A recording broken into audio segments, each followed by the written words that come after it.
Little breaking news here. Just one day before the New Hampshire primary, the FBI formally confirms that it is indeed investigating Hillary Clinton's use of a private email server. Let me bring in Pete Williams very quickly.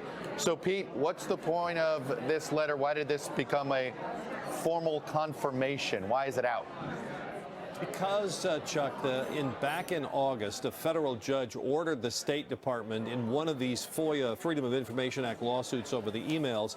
The judge said to the State Department, well, why don't you just ask the FBI what they're doing? So the State Department did, and the FBI wrote back then and said, sorry, we got nothing for you on that. Now the FBI says, okay, we've acknowledged generally in some public statements and congressional testimony that we are looking at this. So we're revising and extending our remarks, basically, to acknowledge that we are doing this investigation. But the words here, I think, are kind of interesting, Chuck. Here's what the letter, it's very short. This is a one-paragraph letter to the State Department from the FBI's General Counsel, James Baker. What he says is, since that time, the Bureau has acknowledged generally that it is working, now here's the phrase, that it is working on matters related to former Secretary Clinton's use of a private email server, period.